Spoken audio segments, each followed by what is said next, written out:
ជាអ្នកលក់សម្ដីល្អនាំលៀបសម្ដីពីរោះនាំសំណាងសម្ដីតាក់ចិត្តនាំទ្រព្យចូលផ្ទះ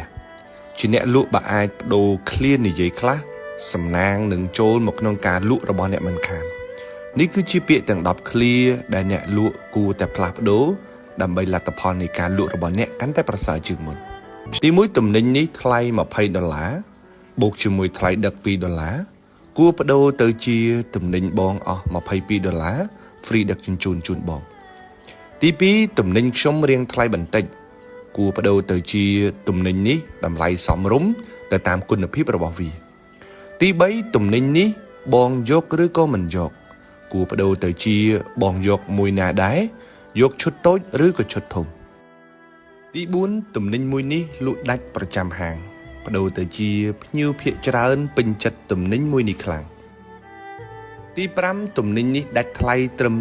$35បដូរទៅជាបងគិតឲ្យខ្ញុំត្រឹមតែ$35គឺបានហើយ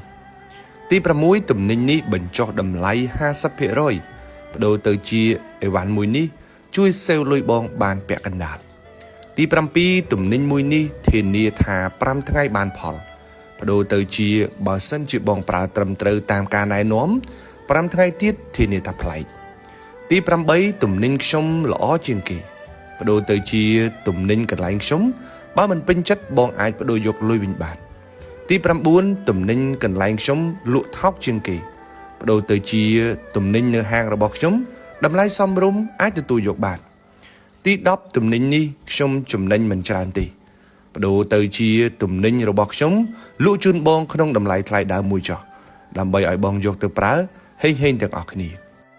ចង់បំពន់គំនិតនៅក្នុងការលក់របស់អ្នកឲ្យកាន់តែល្អប្រសើរខ្ញុំណែនាំសៀវភៅផ្កាយ5ដែលនិពន្ធដោយខ្ញុំផ្ទាល់តែម្ដង